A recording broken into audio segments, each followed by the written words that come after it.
Hey y'all, what's going on? What's going on? Let's see. Um, Darina Turner says, I can't see or hear. Now, can you not, when you say you can't see or hear, are you not getting anything now? Somebody tell me something, because just before going on, there was an issue with the internet and there wasn't a connection. So if you're having issues, if you can't see me right now, okay. Darina Turner says, now I am. So before there was a screen up. Could you see the screen? Because the screen was kind of important. All right, everybody's saying that they can see and hear me just fine now. That's good. That's good. That's good. Hey, what's going on? Let's see. I see Darina, of course. I see Erica Yolita masquerading as Erica Goodman. I see Joker, and she sees me apparently. Judy Lee is here. I see you. Issa Marie is here. Gina is here. Kamisha is here. Now, Kamisha says she hears me, but I don't know if Kamisha can see me. Can you see me, Kamisha? Can you see me? Are we? Can you see me? It's really good to have all of you here. So we're here for the pre-read right now. And as you see scrolling around the bottom, and again, let me see if I can bring it up right quick while we're talking, because this right here, this ish right here is something mad important to me. I can't bring it up while we're talking, so that's weird. And it looks like it just froze. But wordplay is happening on November 19th live. Same bat time, same bat channel. Y'all already know. You come in here on a Thursday and at 10 p.m. and we're going to do this thing. But on that particular Thursday, the way this thing is going to go down is we will have with us live two incredible, impeccable, phenomenal authors, two favorites of the show, to be quite honest, Rian Amilcar Scott and Nana Kwame Ajabrenya. Now, they are going to be here and they are going to share excerpts, some of their favorite excerpts, some of their favorite clips, if you will, from the stories that they have written. So yeah, this is a little bit like that other thing that was hot this summer. This is like verses, but lit. So we're taking the same spirit of friendship, of fellowship, of camaraderie, of shared love for, while with verses, it was a shared love for music. With this, it's going to be a shared love for the written word. It's going to be about wordplay. And what's exciting about this for me is that these are two authors that I discovered. I didn't discover them; they were discovered. But I'm saying my discovery of them was through this show. My discovery of them was bringing together, trying to get books to read to y'all, and it's phenomenal that, you know, from that discovery, actual personal relationships have grown, you know, professional personal relationships, or, you know, I will say acquaintanceship plus, you know, I mean, probably not going to get invited to go play laser tag with either one of them anytime soon. But at the same time, wonderful things have happened. Rian has actually, he put my name in the hat for me to read one of his pieces. We did the first scratch track read of that today. I submitted that to the producer for an exciting project that he's doing. I don't know how much of the details I'm allowed to give out about that right now, so I'm just going to keep it right there. Nana is actually reading one of my pieces to write an intro for it. Or at least a blurb for it. So I'm excited about that. So like good things are happening. And I look at it like this. I say these good things are happening because I put my word out there.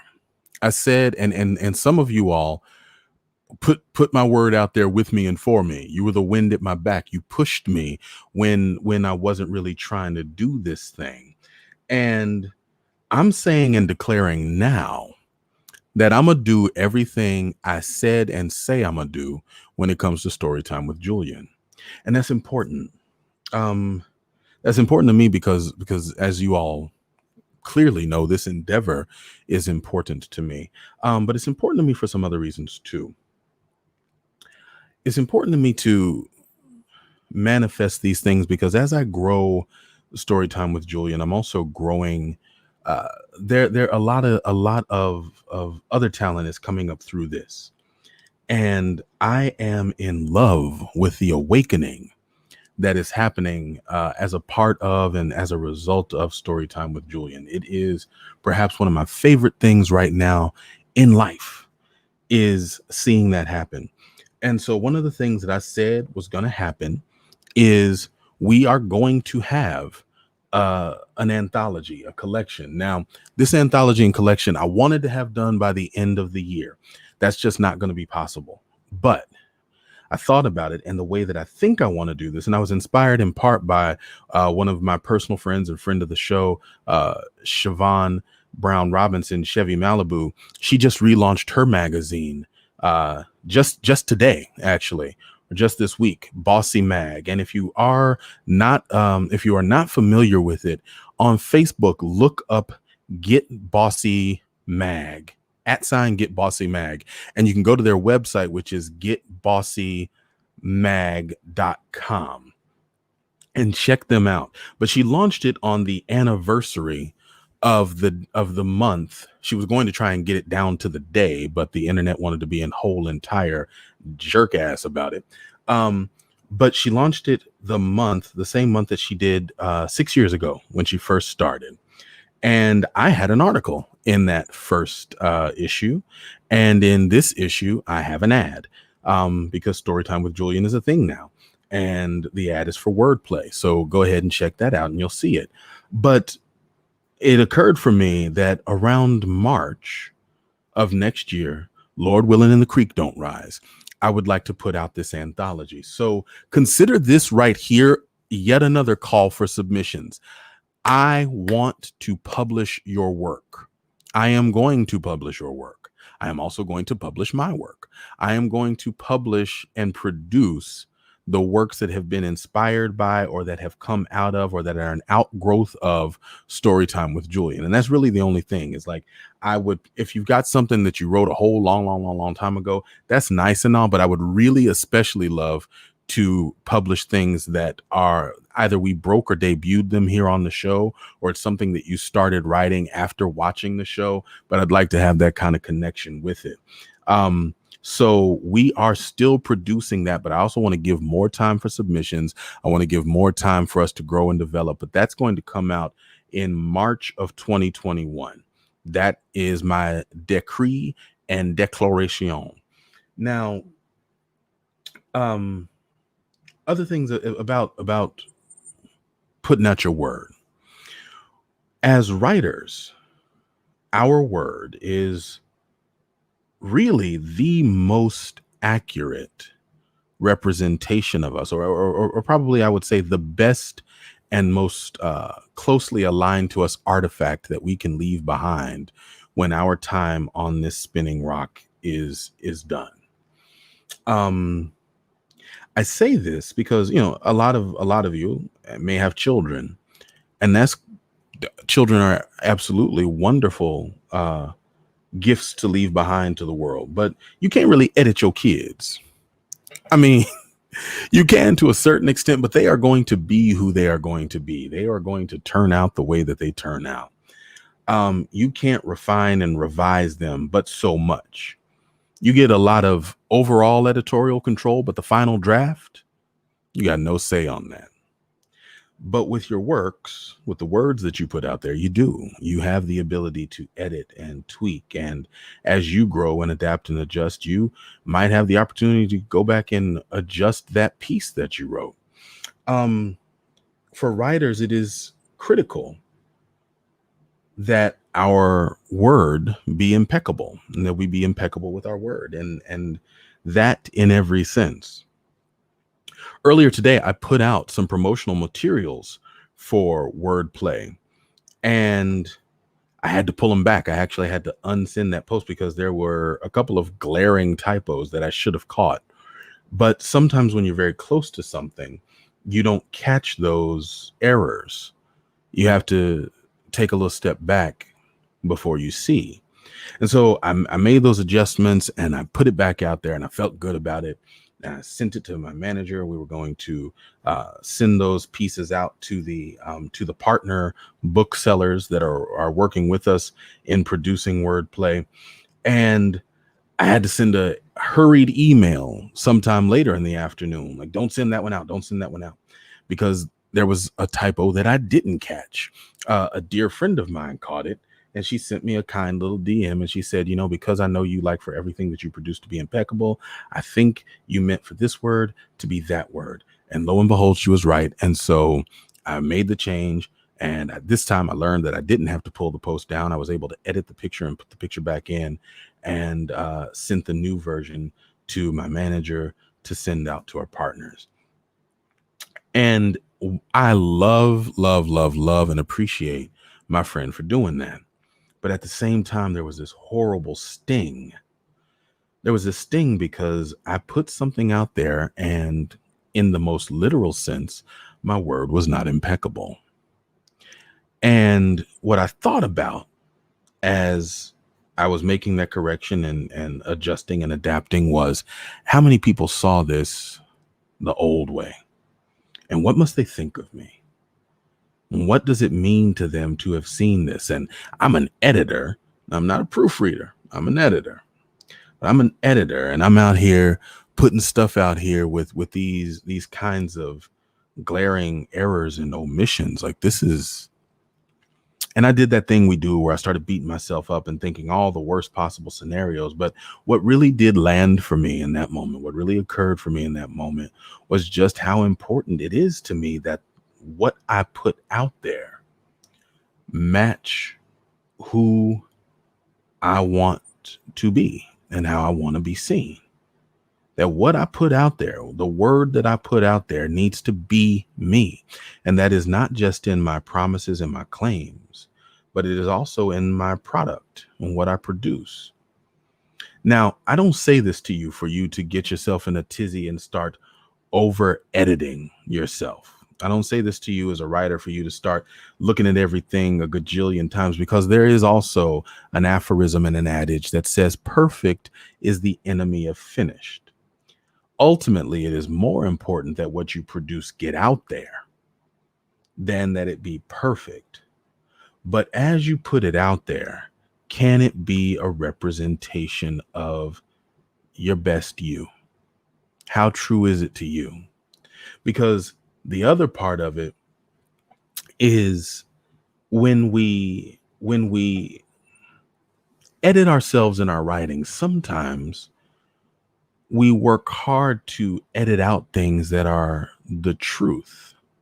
I'm not talking about errors and typos and grammatical stuff, though there's something to be said about stylistic choices with that too. But we'll come back to that. That's a topic for another time, I think. But particularly when we're writing pieces that are close to us, we have this need, this desire to make it a good piece of writing. Sometimes so much that we will focus on how good a piece of writing it is over how much of the truth it is, because there are parts of it that are uncomfortable or that are too close to us, and we start to edit out the truth in favor for a prettier story. And that is not your word. That is not your impeccable word. Because you can find lots and lots of flaws and missing truth in a very pretty, well-written story. You can read a lot of pretty words that just don't land quite right because there's some human truth missing. I don't think that being impeccable with your word means being perfect with your word. I recognize, I know the technical definition of impeccable, but I don't think that's what we're called to do. Not us as human creative beings or creative human beings, whichever one you want to put first. I think that what we're called to is perfecting our humanity. Not being perfect humans, but being perfectly human. Being the best version of human that we can be, that we can muster up, that we can demonstrate. I see some good words here on the side. Let me go ahead and pull some of this up on the screen. First, I want to pull up what Latricia said. Latricia wanted her fiction to be her legacy, but couldn't get published. So She hopes that her old shit will be found in a dusty trunk or something, but her newspaper shit is out there. If anyone searches by byline, well, we will search by byline. Go ahead and put that out there. Now, how about you submit a few pieces to Storytime with Julian so that we can take a look and publish something there. And you feel me with the public errors. I get it. I get it. Erica says that mistakes happen, but it doesn't diminish the integrity of your work. It may not have been impeccable at the time, but it's still a work of integrity. And that's really at the heart and soul of what I was trying to get to, that as we're working to make our word, it needs to have truth. It needs to have integrity. I said a few months ago, only to myself, that I was going to make this wordplay thing happen. And I had no idea how, but I was like, I'm going to do a thing, and I just want different writers to get together and just go head to head and like, just, spit they stuff. I'm going to make that happen. I had no idea what happened this soon.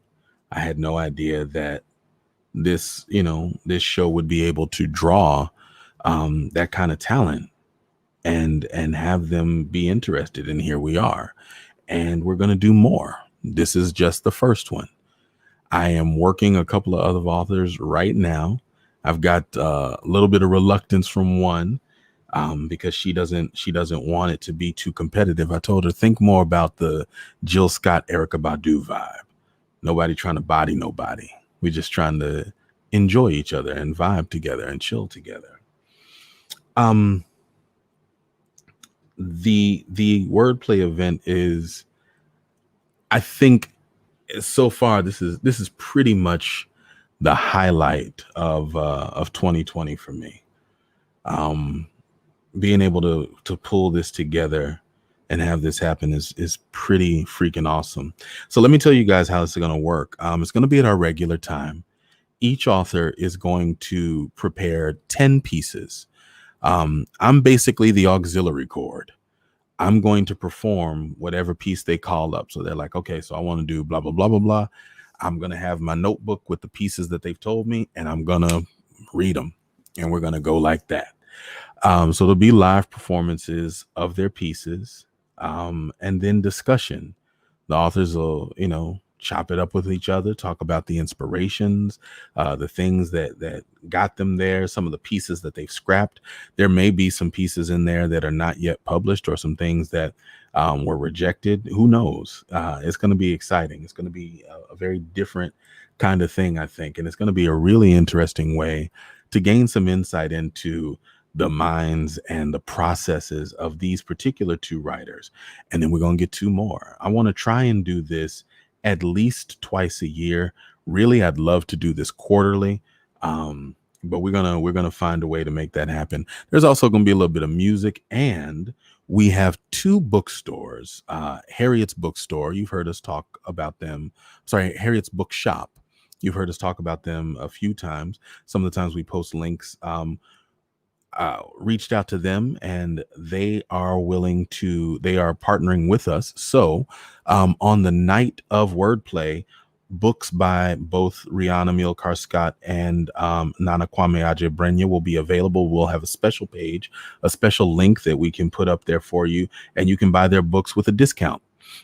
Similarly, we are partnered with Loyalty Bookstores, and Loyalty Bookstores is going to offer a discount code that you'll be able to enter. And I'm not sure if that one is limited to just the books by Nana and Rian, or if it's overall. I think the code might be overall. More details will be coming on that.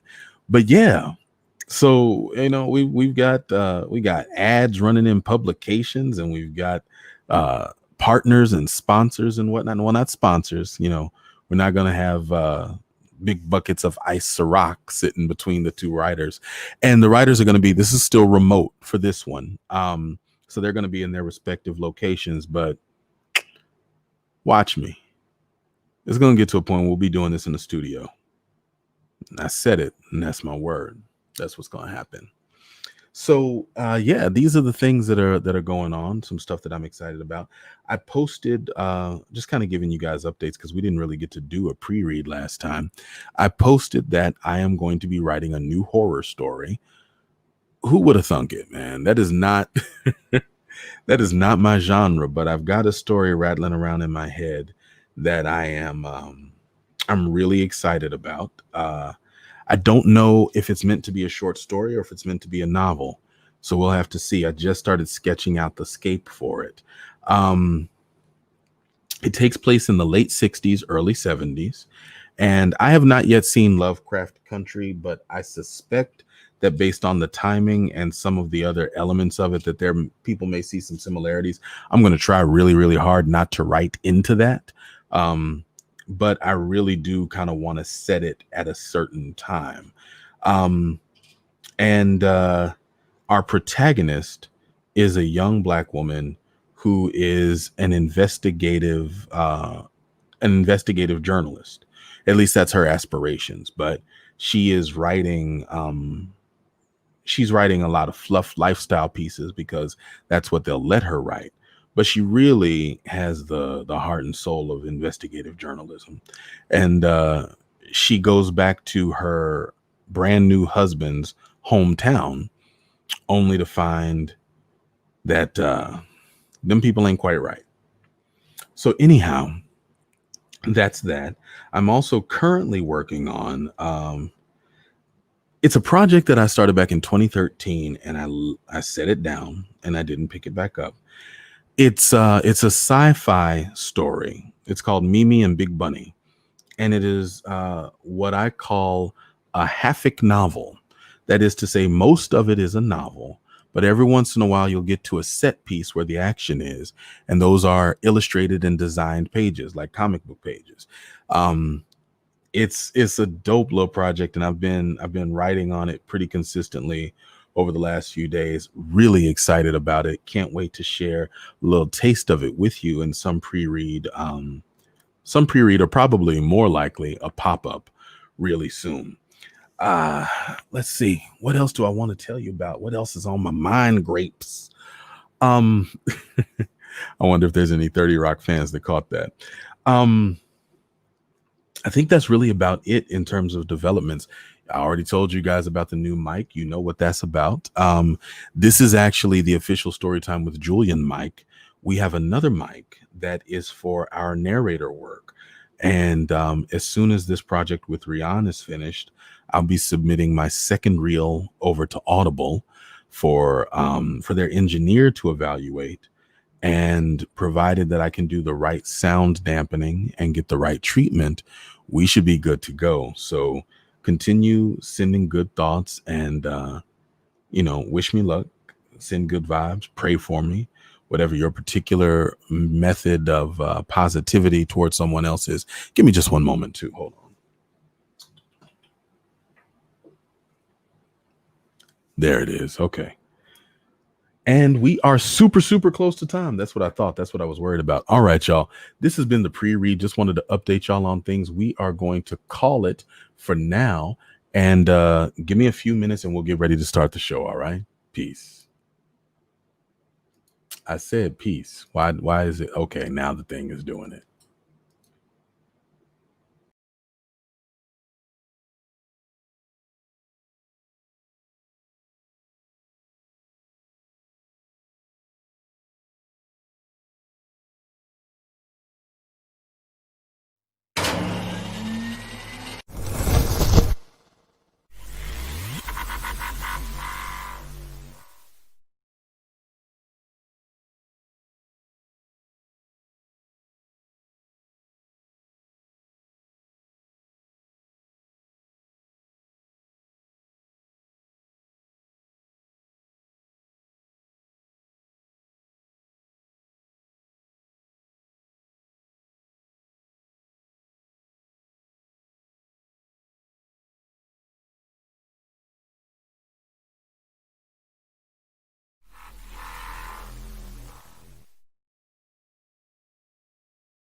Hey,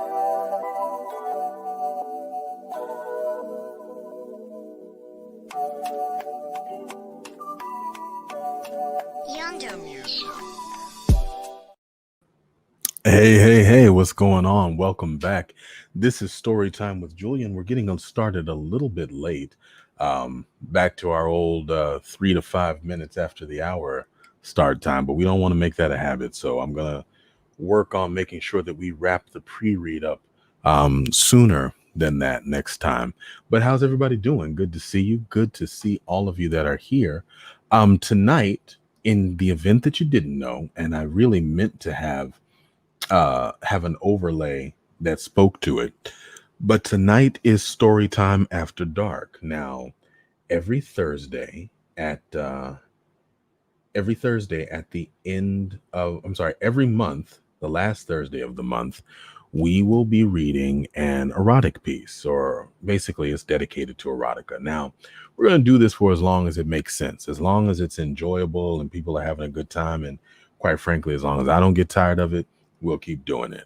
Some of the pieces are going to be from different collections. Right now, the collection that we're working from is Erotiqe Noir.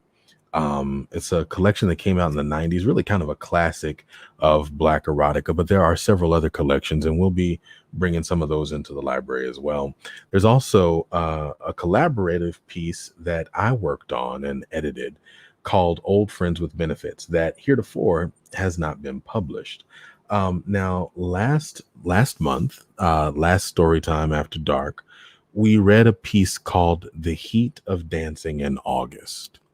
And that story was written by Chrome about Ji'Ian. Ji'Ian and Chrome are the two writers, former lovers, friends, kind of a love-hate relationship that's gone over a number of years. And I was oddly a part of that triangle. At any rate, the story that we're going to read tonight is written by Ji'Ian for and about Chrome. And for those of you all who remember last month's, this was actually written, these stories are written about the same event. So they're kind of bookend pieces. And we're going to start with that. We're going to start with this story, which is called Gasper. Then we've got a couple of other pieces from Erotiqe Noir, and time permitting, we've got one more from Ji'Ian called Ripe. And that one is, yeah, don't, just be careful when we get to that one. That's all I'm gonna say. All right, y'all, let's start with Gasper. Chrome sits across from me, mixing his 2 drinks like a makeshift barista in a bespoke outfit. The waiter has brought him 3 glasses, a rocks glass with a double shot of bourbon, a large mug of the best hot chocolate I've ever tasted, and a 3rd large empty water glass. Chrome is casually and carefully mixing the bourbon and the hot chocolate and pouring them a little at a time into the water glass. He does this like it's the most natural thing in the world, and doesn't know or doesn't care that the other people sitting around us at this sidewalk restaurant are looking at him like the Devo extra bougie Negro that he is. He does this with words, too, taking things that seem unrelated and bringing them together, cooking them down, and making them something delicious and unexpected. I've told him he's not a writer but a word chef, because he makes this look easy. He's unperturbed by how things should go together and just makes them up and just hold on.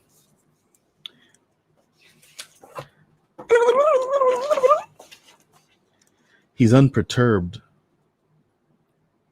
by how things should go together and just makes them go and trusts that it will be delicious once you wrap your head and lips around it. He shifts into the sex talk with the same unbothered casualness. And since none of the people around us know we're writers collaborating on a project, we sound like 2 sex-obsessed 30-somethings who don't have any sense of propriety. It doesn't help that years of friendship and more than a few nights spent exploring each other's sexual boundaries have made us far more physically at ease with one another than most married couples. We click, we gel, whatever. Whether we're involved or not, chemistry crackles between us and tends to raise hairs on the backs of the necks of strangers caught in our crosstalk. I see the couple just behind us pick up their drinks and move several tables over. They mutter loud enough to hear something about not being able to enjoy a decent Sunday brunch as they deliberately scrape the metal chairs against the sidewalk to shove them under the table. Chrome either doesn't notice or doesn't care. When Chrome speaks, he wears words like fuck and pussy as though they were high-fashion suits he rescued from a thrift store. He gets on my nerves because he will say aloud the things that I generally only dare to write. I cross my legs when he starts talking because he wears fuck well, and he wears it out. I miss the meaning of the first part of what he's saying and pick up my pen just as he starts the actual story. No need of us getting sued, so let's call her Kiki. Kiki and I used to fuck like nobody's business.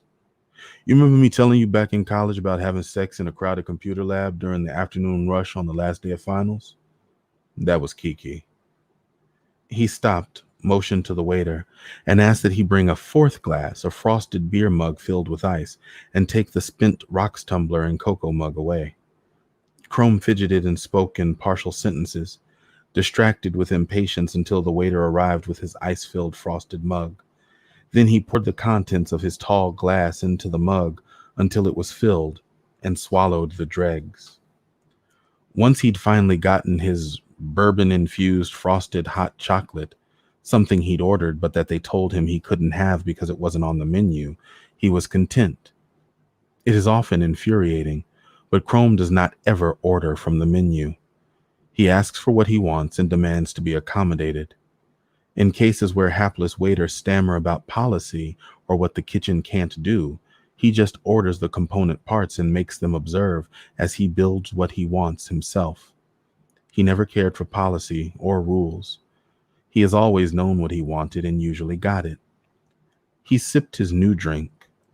"I'm calling this cocoa bourbon," he said, and then he got back into his story.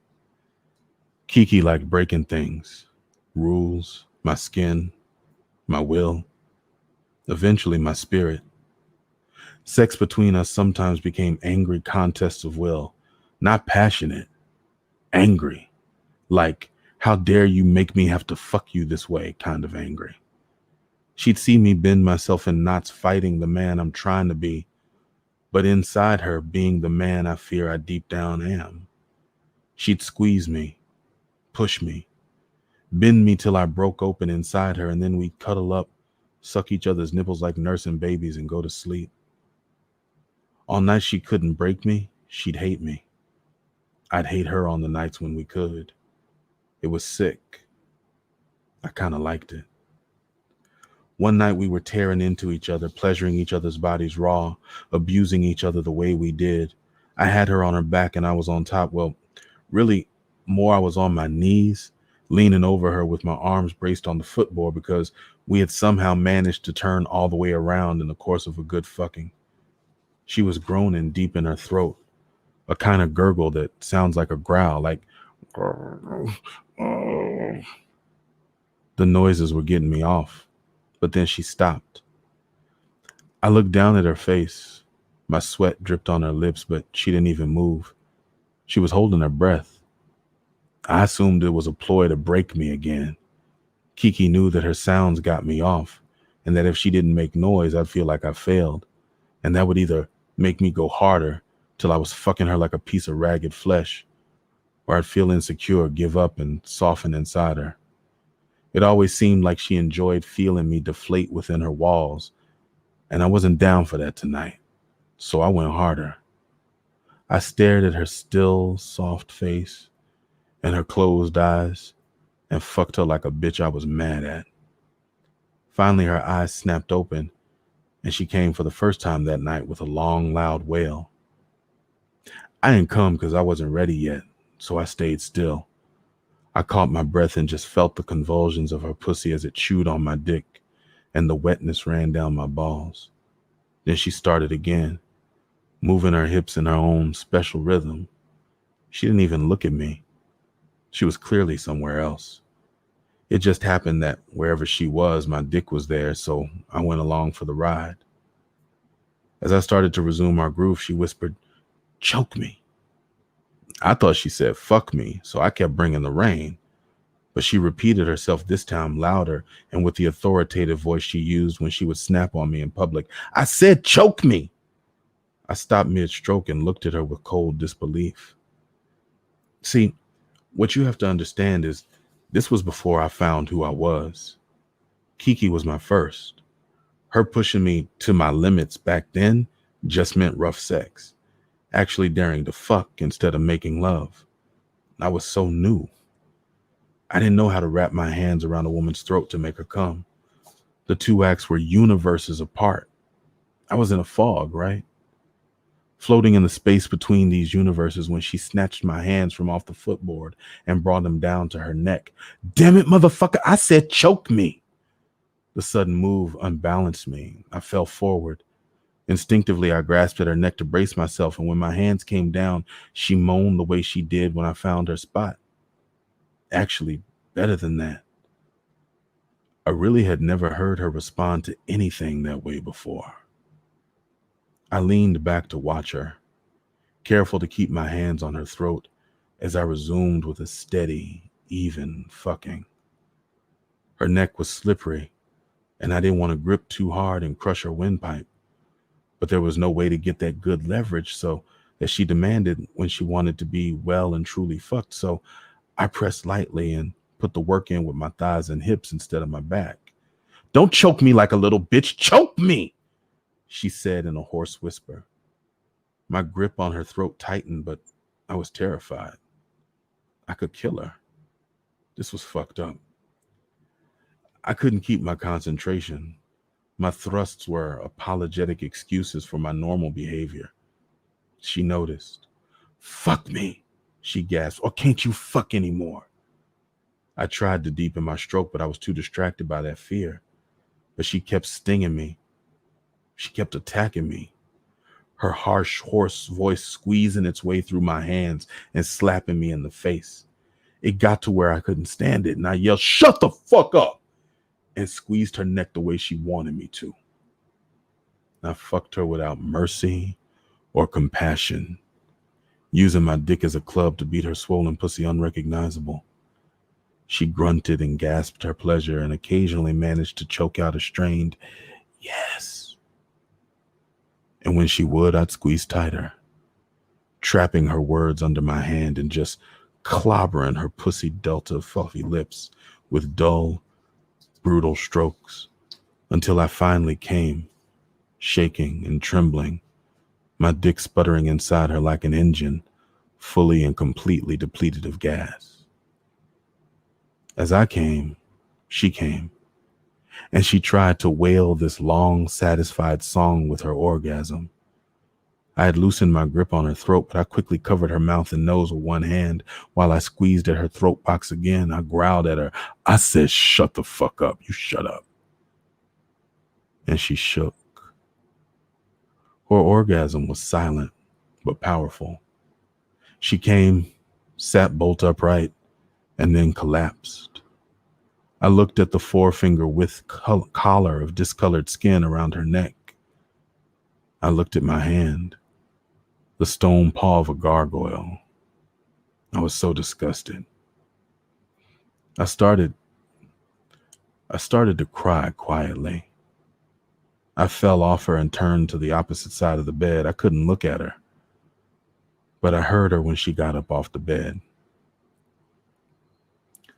Chrome stops and takes a long sip from the icy, chocolatey beer mug he'd been nursing. He closes his eyes while he swallows, and I know he's taking in a moment he'll never speak on. I listen as the man behind me asks the waiter, "What's that milkshake thing he has? That looks good. Can I order that?" He's told it's in testing and it'll be on their menu within a week. Ain't that about a bitch? Chrome opens his eyes, licks his lips, and continues. I heard her say, "It's beautiful." And I looked up at her to find her studying her reflection in the mirror. She dragged her fingertips over her marked neck and said it again. It's beautiful. Then she laughed and said, I guess I better wear a turtleneck for a few days. Finally, she looked at me. I guess she saw the sadness, my self-loathing.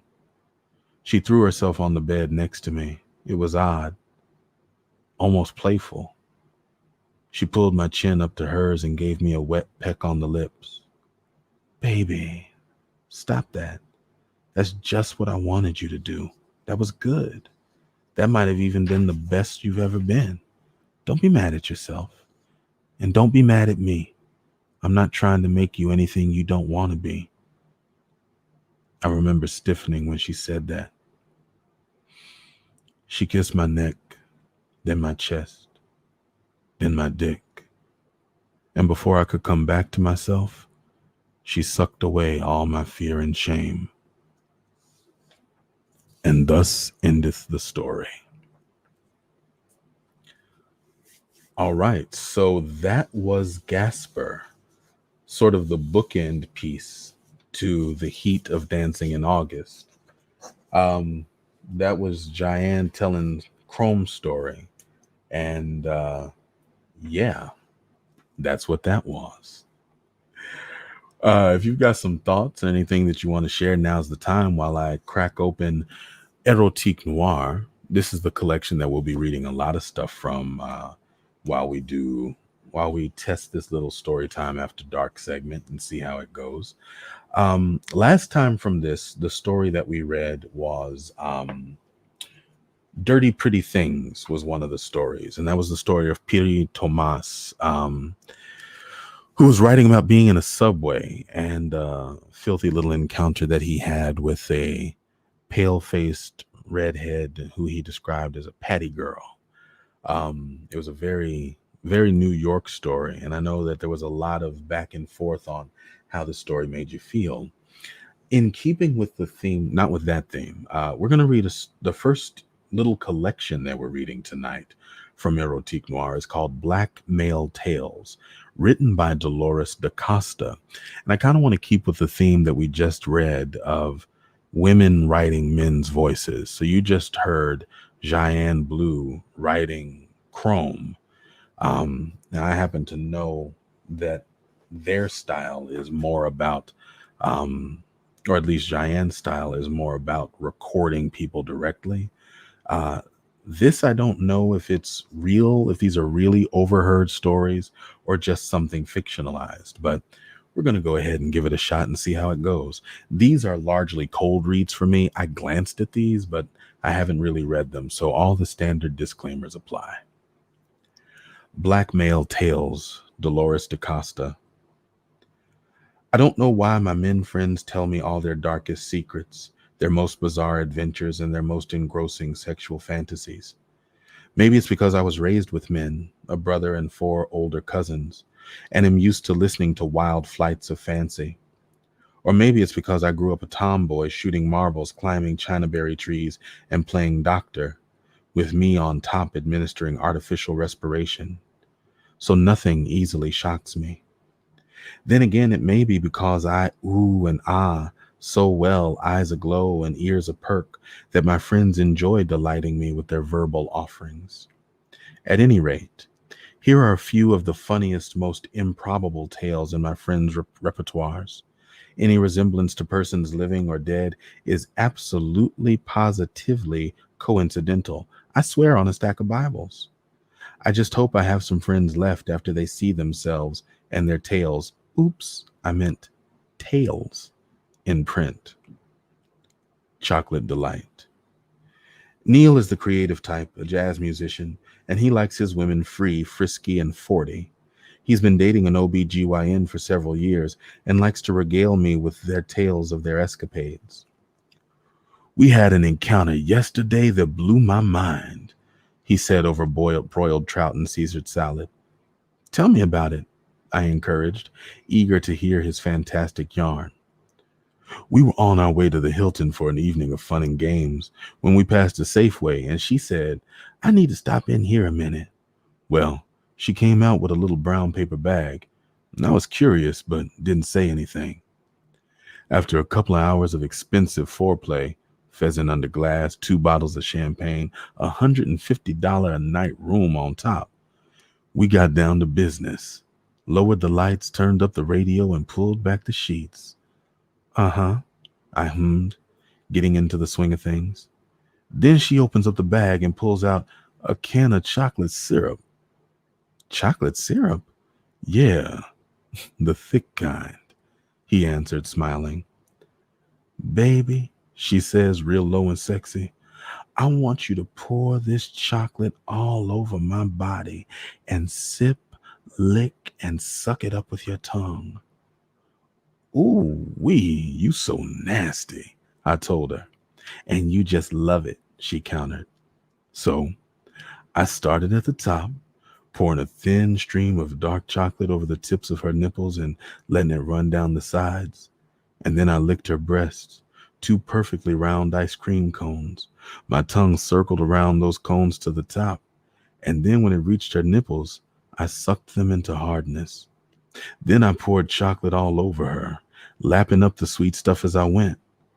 By that time, her tan skin was covered with so much with dark syrup that she looked like a chocolate-covered cherry, brown and sticky on the outside, wet and pink on the inside. Uh-huh. That must have been a real turn-on. What you talking about? He answered. It was better than Vaseline or baby oil because I could slip and slide as well as lick and suck at the same time. And then what happened? I asked. Then she reached over and took the champagne out of a silver bucket and proceeded to drop and sip and pour and lick every hollow place on my body, between the nipples, in the navel, and under the arms. She was serious with her tongue, flicking here and there, everywhere she could find a spot. The lady doctor knew every nook and cranny of the male anatomy. By that time, both of you must have been completely wet and sticky, and it was wonderful. But I didn't tell you about the pièce de resistance. What was it? She dipped my penis into a glass of pink champagne and sucked off every single drop. The sensation was unbelievable. By the time she finished, I had melted into a pool of cum. With friends like Neil, I don't need X-rated movies. Later that night, when I thought about what had happened, I burst out laughing again. I rang him up. Hey, Neil, this is Dolores. I got to thinking about something. I would love to have seen the faces on the maids when they walked in and saw those sheets.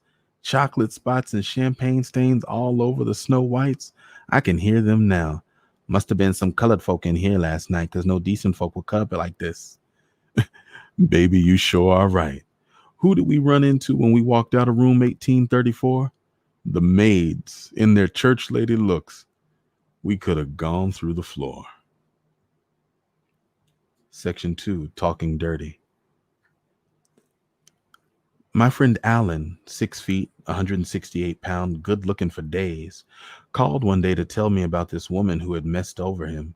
And I, irate and all up in his corner, said, "That bitch," in my lowest, nastiest voice. There was a pause on the other end, and then we talked and laughed some more about the strange doings of colored folk. Later that night, after we had cleaned up from a party, Alan came up and whispered in my ear, "Oh, I got so excited in the shower this afternoon thinking about how you said, 'that bitch.' I thought to myself, I bet Dolores can talk real dirty." "Don't tell me you phone fuck."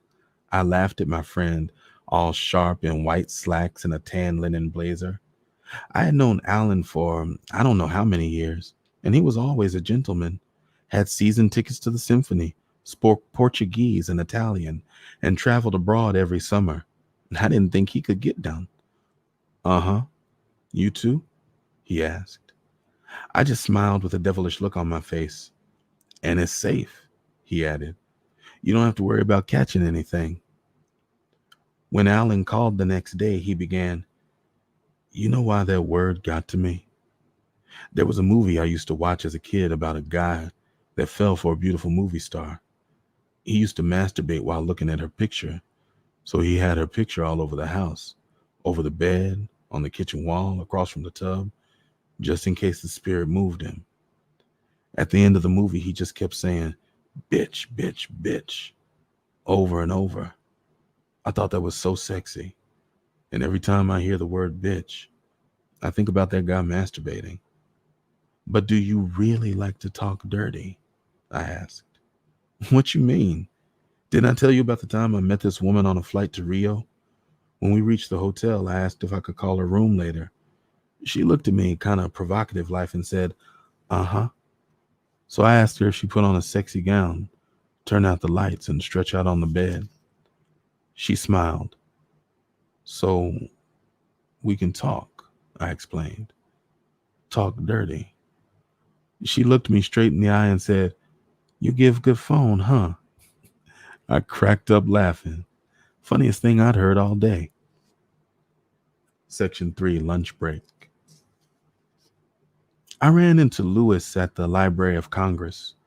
He works in the manuscript division, but we hadn't seen each other for a long time, so he filled me in on the details of his love life over coffee in the employee lunchroom. I've been dating a woman named Marlene who works across the street in the Rayburn building. She's married too, so we try to get together during lunch. The dangerous 2-hour Washington lunch, I laughed. That's when all the action takes place. Folk lunch downstairs and then check into a room upstairs. Our lunches are more bizarre, Lewis announced, grinning from ear to ear. We used to have the usual hamburger and fries at Sherrod's, but Marlene got into fitness, so she suggested we grab a low-fat yogurt and head over to the Potomac to jog. Jog? I asked. What happened to the get-togethers? We started meeting after work, but after a while, my wife got suspicious, and Marlene's husband started asking questions. How come you get stuck in so many traffic jams? And why don't you ever buy anything when you go shopping? Shit like that.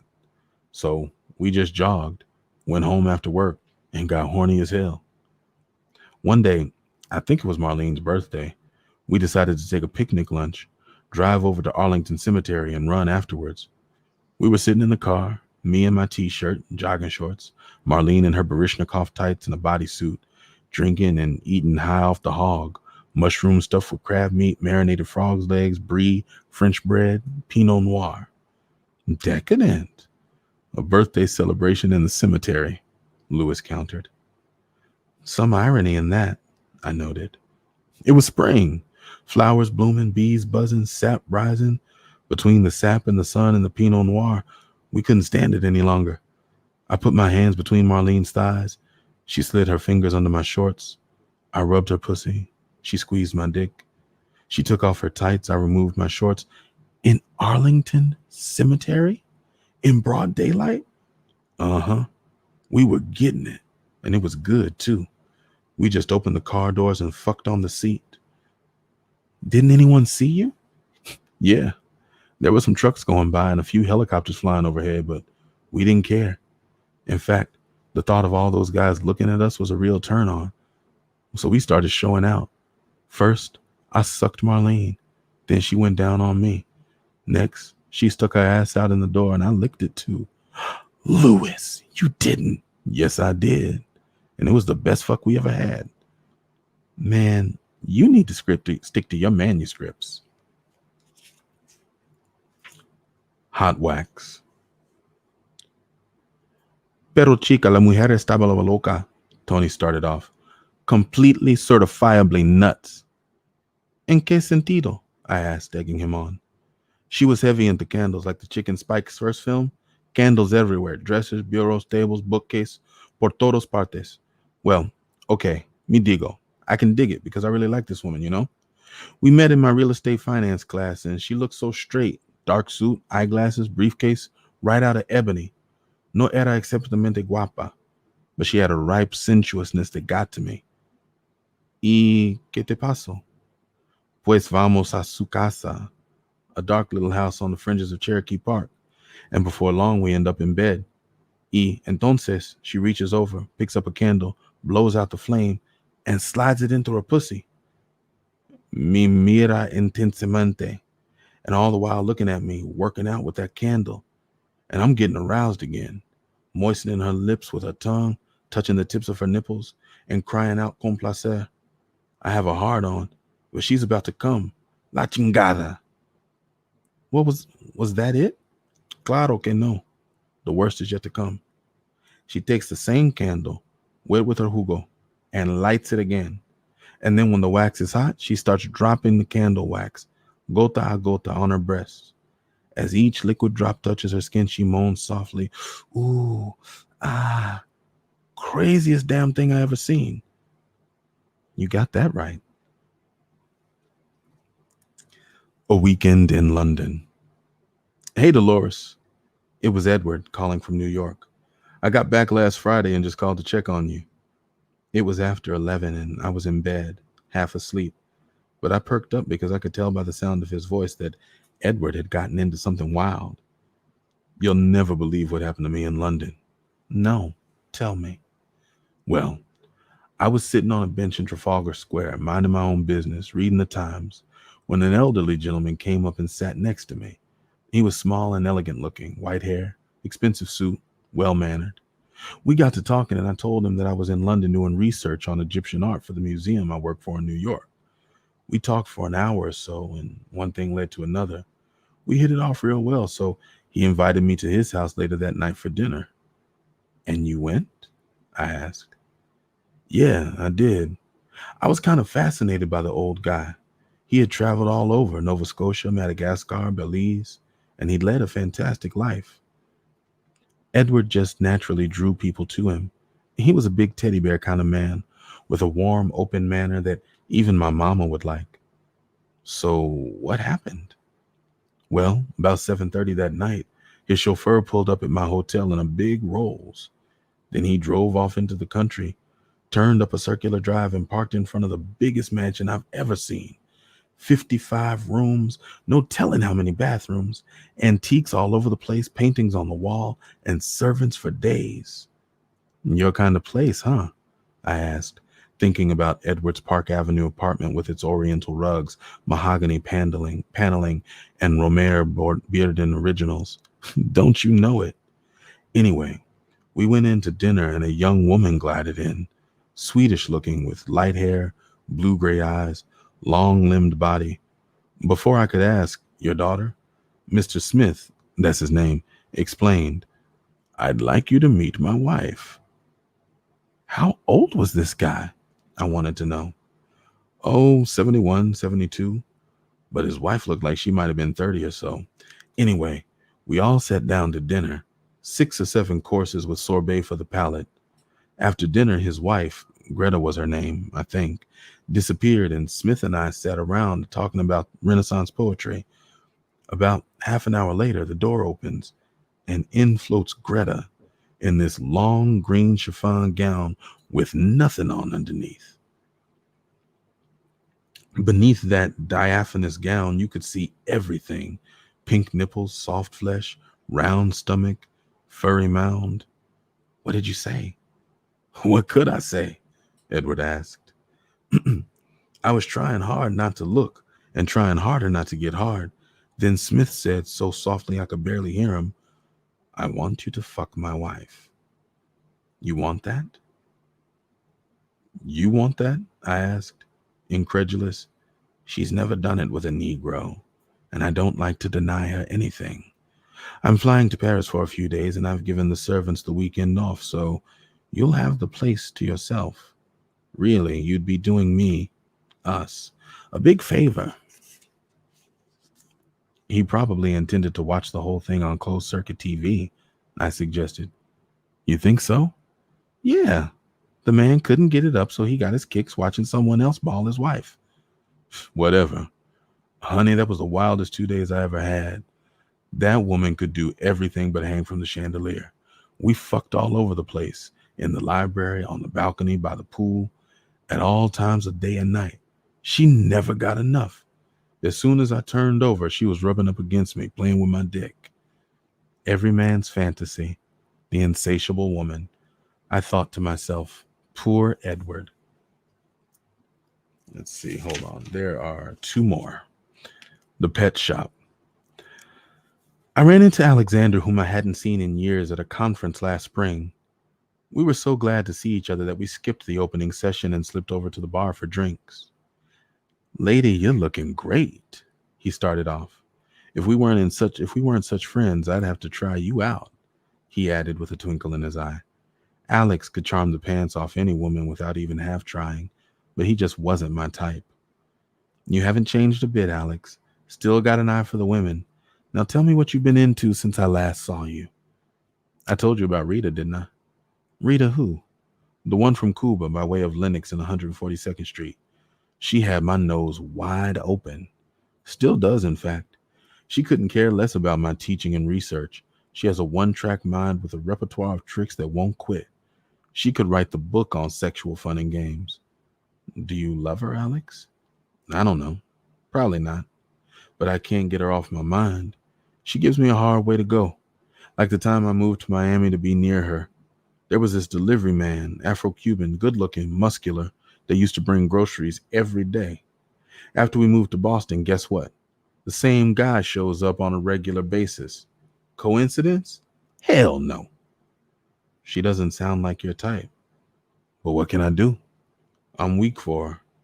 Then there was the time in the pet shop. Pet shop? I asked. Yeah, where they sell exotic animals. And Rita was the most exotic of all. One day she goes into this pet shop near the Commons and meets the owner. She doesn't even know this guy's name. Still doesn't. Next thing she knows, she's in the back, stretched out on top of a cage, dress pulled up to her waist. No. Yes. She told you that? I couldn't believe it. Blow by blow. How she lay back across the cage, and before she knew it, the guy had his pants down and was putting his thing in her. All the while, the dogs and cats in the cage below are looking up at her fine ass, howling like mad and trying to break through the bars because her woman sit was driving them crazy. I can just hear him now. The man huffing and puffing, Rita moaning and groaning, the animals barking and meowing, a regular madhouse. And she didn't even know this guy? I asked, laughing hysterically at the scene Alex conjured up. Dogs in heat, man erect, Rita horny. It was wild. Uh-huh. But that's Rita for you. Hikes up her skirt, pulls down her drawers, and gets her some. No matter that it's 11:30 a.m. in a downtown pet shop and there's a balding middle-aged stranger on top of her. Alex had finally met his match. A Photographic Eye. Morgan is a writer and he collects people like entomologist collects bugs to stick on a pin and display under glass. Morgan tells some strange and convoluted tales. We were talking on the phone one night, telling lies and swapping stories when he started reminiscing.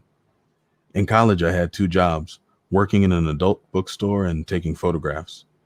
One Saturday, a man, professional type, gray flannel suit, paisley tie, cufflinks, came into the store to talk to my buddy Sam. Later on, Sam asked me, "Want to make some extra money this weekend?" "Sure, man. Doing what?" "You see the dude that was in here this afternoon?" "Uh-huh. He needs 2 men for a job, and one of them has to be a photographer," said Sam. "Sounds great. I'm game," I told him. "Okay, we're on. I'll pick you up around 10. Sam pulls up about 10 sharp, and we head through Chicago to the expressway. After driving 25 or 30 minutes, we came to a house that was dark except for a light in the back room. "Weren't you curious what was going on?" I asked. "Yeah, but Sam was very closed-mouthed until we pulled up to the house. Then he told me the plan. We're going to break into the professor's house and rape his wife," he explained. "We're going to do what?" I shouted with visions of handcuffs and prison bars dancing in my head. "Not so loud, fool. It's what they want." This story was getting more bizarre by the minute. "All you have to do is snap some pictures while I'm fucking her," he added. Sam crept up to the lighted window, broke the glass quietly, and crawled over the windowsill with me right behind him. The professor was sitting up in bed, as prim and proper as you please, in a pair of new pajamas, reading the history of the Peloponnesian Wars. How's that for cool? He didn't even look up? Nope, not once. His wife was laying next to him, asleep or pretending to be asleep, so Sam went over and turned her on her back. She put up a little resistance, and Sam hit her once or twice, but not too hard, and called her all kinds of whores and bitches. And I'm standing on the side of the bed snapping pictures with my Minolta 500. And I can see that the professor's getting a hard on, but he's steady reading and turning the pages, pretending he can't hear or see anything. Sam is now working out real good with the wife. He has her gown up and her legs wide open, and he's feeling all over her body. She's getting wet and he's getting hard. In fact, All three of us are hard. Sam, the professor, and me. And the lady who's seen better days is moaning, "Oh, please don't," and crying, "Stop, stop, you're hurting me," but looking like she's enjoying every minute of it. Well, I was afraid I would bust out laughing with the sheer comedy of it. A staged? I exclaimed. I've never heard of such. Yeah, some folks get their kinks in strange ways. By this time, Sam was deep in the lady and she was rocking and rolling all over the place. And the professor was jerking off and I was clicking away. Honey, we should have been on national TV. It was a sight to see. The next day, Sam received an unmarked envelope with 3 crisp $100 bills for him and one for me. I thought to myself, God damn, I'm $100 an hour man. And how did the pictures turn out? I asked. Oh, hell, I got so excited I forgot to load the camera. And thus endeth the collection of really strange stories. Those were Black Male Tales by Dolores DaCosta. At the beginning of this segment, I questioned and opined whether or not Miss DaCosta really heard these stories or whether they were works of fiction. Having just completed them with you all, I have my opinions, but I want to know what y'all think. What do you think? Do you think these were actually based on real stories? Now, keep in mind, it's from a different time. So stuff that was so wild and unusual then is, primetime television now. But nah, this to me, I'm gonna just go ahead and say, to me, I don't feel like these are real. I feel like they don't read true. And I don't know that many brothers who, when talking to women about sex, say, honey, we should like that. Mm-mm. I mean, I know brothers that say that, but they're all in theater and, no, and not those kind of conversations. But yeah, some people get their some people do get their kinks in strange ways. All right, let's look at the time, and I'm going to kind of keep watching the comments to see if you all have some stuff to add. Let me go back and take a look at some of what you guys have said so far. I don't know what that's in reference to, but Lord, that's kind of the theme for the last Thursday of every month. Angel Monique walked right in at the, I don't know. April Rice says she thought about the housekeepers too. I'm guessing this has to do with the champagne and chocolate syrup. And yeah, I was like that.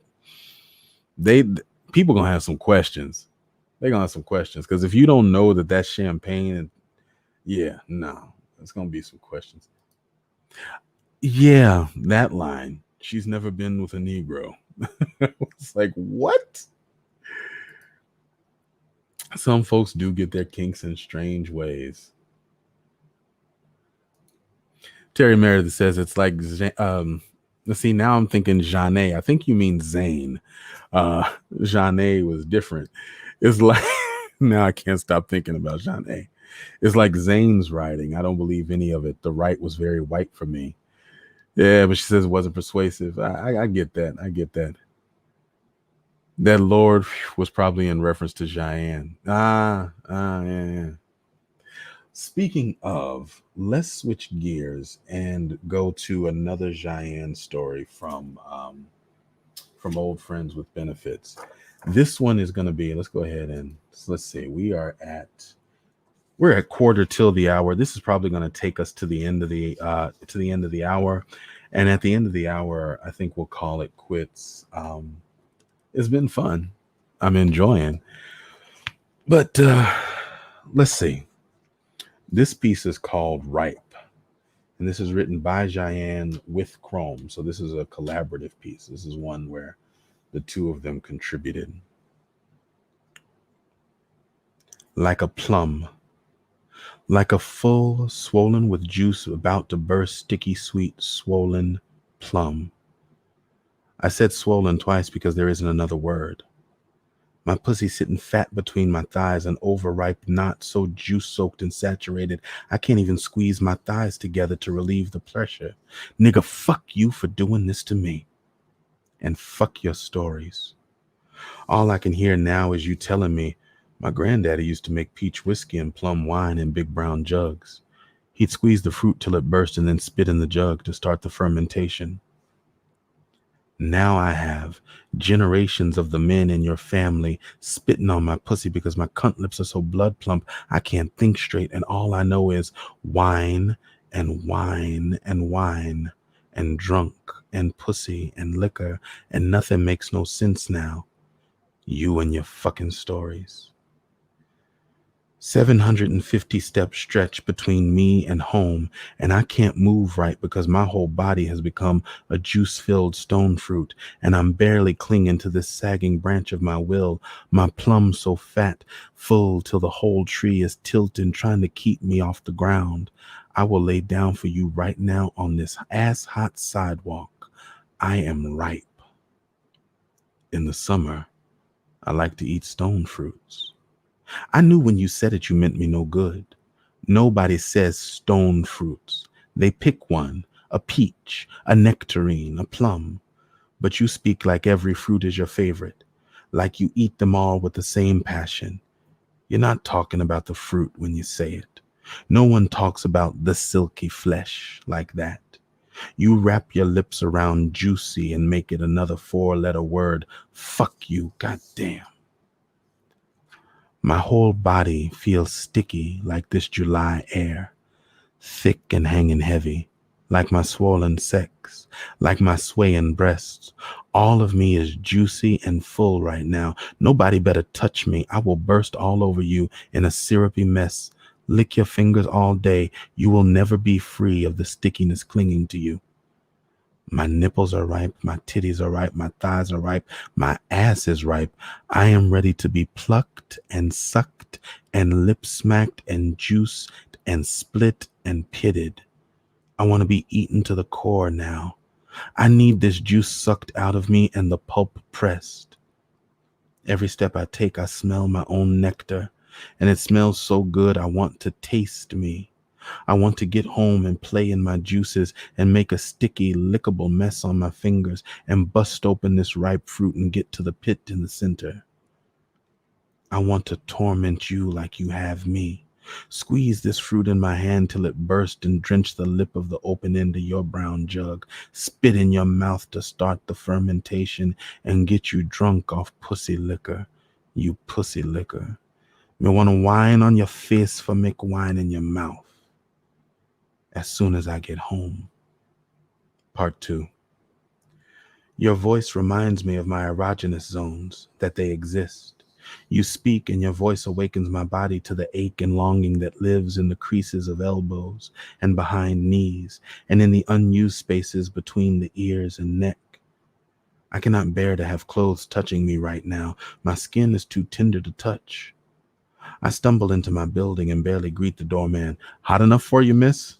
I pant something in reply and trade him a weak smile for the privilege to endure my throbbing sweat in relative privacy. I can't bear to be looked at nor breathed on. If the wrong man flashes me the right smile, I will leave him awash in the sweet sticky funk of my need to fuck. You don't want that. You swear this pussy is yours, swear every drop of me is meant for your mouth, yet you got me out here in these streets in full-fledged fuck mode because you take pleasure in torturing me. In summer, the elevator in my building is a tight, funky box that snaps shut and holds heat and smells, and it rises slowly and the pressure builds. I lose you in the elevator, and for this I am grateful. You've made a weapon of this little white bud in my ear, forcing it to emit frequencies that stimulate my nerve ending and cause my body to swell and temperature to rise. But here in this space, the bud is benign. Unfortunately, my mind is already infected from the filth you soaked my ears in all afternoon. Signs of infection include localized swelling, redness, inflammation, and rising temperature. I am definitely infected. Defiantly dirty. My dirty mind thinks like you now, and as I step into the elevator, I think, how many men can fit in this tight box before I get off? Fuck you. I'm better than this. I swear I'm a good girl. The elevator is empty, so all I have to do is make it 10 floors, then I can get off and go home and get off. I pray a perverse prayer that some god and her angels keep my pussy closed. I am certain that I am fragrant as fuck, just wafting come fuck me in the general direction of whoever I pass. The number 7 lights up, and I have 3 floors before I am safe behind my own doors. This feeling of fullness consuming me, my walk, how I stand. I can't even think or see straight. I don't even recognize my neighbor when he gets on. God damn, has he always been this fine? Why is my pussy jumping at him? This elevator is not big enough for the 2 of us to be in here this close. I look at him looking at me, licking his lips like he knows I'm juicy. Knows if he put me up on his wall and fell to his knees, I'd let him gorge himself on my fruit till we were both full and satisfied. You got me out here like this, telling me it's yours. If it's yours, come take it. I don't want to be open to the world, just you.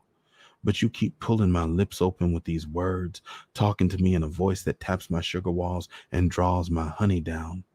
You keep fingering me with sound and lyric, stroking my inner parts sweetly, then plunging something deep inside me that makes me groan from the soles of my feet and proclaim simultaneous victory and defeat in my belly. I've pledged allegiance to a dick I've not yet fucked, not yet sucked, but felt deeper in me than the man that I've been bedding for the last 10 years.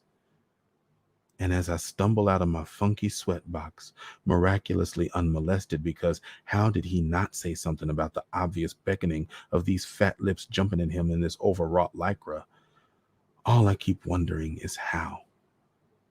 My fingers are fumbling on the flat, glassy pane of my phone, trying to bring you back into my ear when my pussy can barely stand you. How? How have you gotten me here? How am I fighting just to keep myself from fucking any and everything simply because I haven't yet been able to fuck you? Fuck you, nigga. Fuck you. By the time my keys manage to tumble the locks, my sex is clenched into a fist, and I swear I will knock a nigga out with this pussy. Finally, I have found my way home. I'm finally safe from myself, but in moments I will torment myself further because you bid it. Sweat is in every crevice, and you are in my ear, and both are making me sticky and aware of how plump you have gotten me. I've managed some control and peeled my clothes off my body, but I'm throwing my sweaty, messy nakedness on this sofa right now. Fuck it, I'll have it cleaned. I spread my thighs wide and inhale my scent like the perfume it is.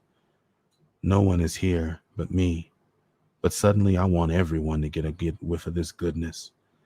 I am in love with my pussy right now, in love with my scent, in love with my sweat, my stink, my body. You've been speaking these things in repetition, fertilizing me with these affirmations, cultivating my arousal with the way you water me with words. Your desire for me is nutrient rich, and you feed me, so my fruit has grown plump and fat and heavy. You pluck it, bite it, eat it, suck it, clean the pit and crack her open, then pull my kernel out and stick me in that good dirt. You talk my fingers down between my legs. You speak them into the darkness of my want, 3 and 4 at a time. 2 will not do. You make me get my hands dirty, but this is good dirt. You are in my ear digging me out, this good dirt. I don't even need to hear all the words. I hear half growls, half commands, the rich, dark, soft, loamy pockets of your dirty voice, and your dirty words and your dirty mind has me deep in this hole, and I'm covered and covered over, buried in the heat of the season, my bud sprouting, and then the water comes. You motherfucker. You nasty motherfucker. I didn't mean to make this mess. This mess streaking my thighs and pooling under my ass. Even as my back raises off the couch, I see my toenails gripping sprinkled cushions, making small pits where new seeds will be planted. We release each other. The buds in my ears are quiet. The buzzing in my head begins to dim. Coming makes me clear-headed and present, aware of how nasty I've been, but too spent to do anything about it. I'm not sure I care anymore. My punani doesn't care. My heavenly flower, glorious petals. When I was a girl, the fast girls who did nasty things argued with the word the older boys whispered at them and to beguile them. My mother told me it means sweet pussy. You a lie. My auntie is from Jamaica. She says it means rotten pussy. That's nasty.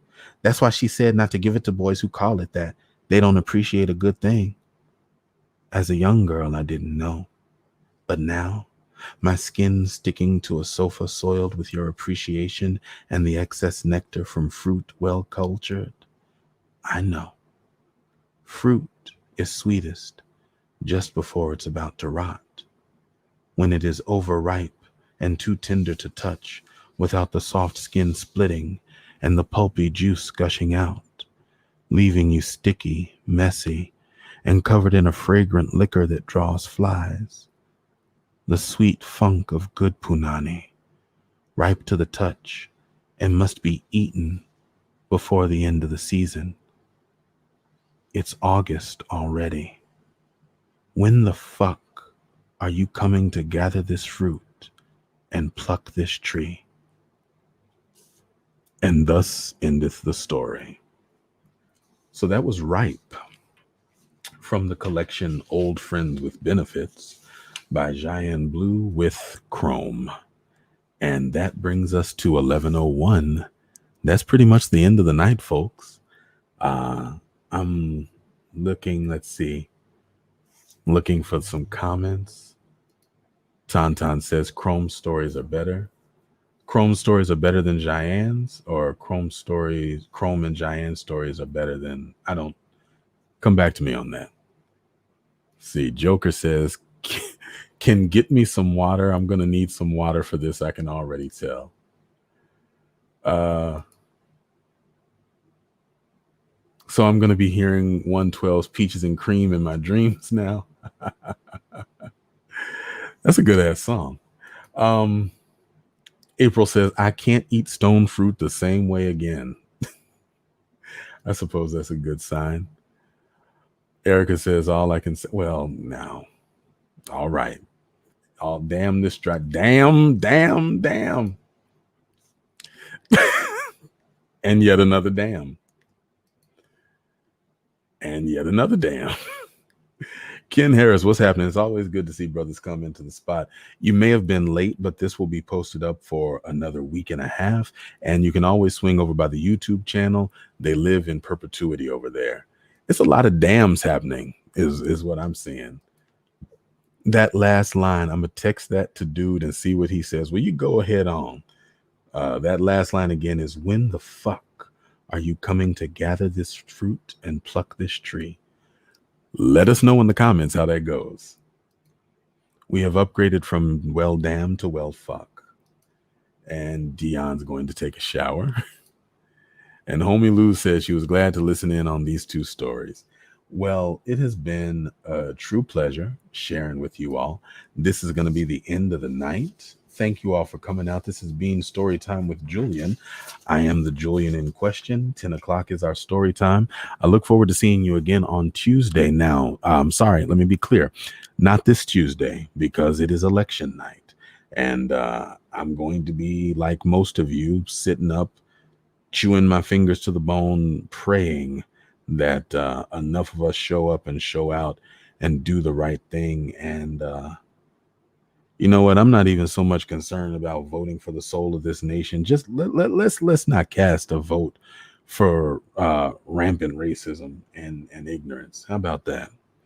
But at any rate, thank you all so much for coming out. We won't see one another Tuesday. Thursday might be a little up in the air. I've got some technical issues that need to be ironed out on Thursday, so I will keep you posted. But we've got some new books in the on the shelf.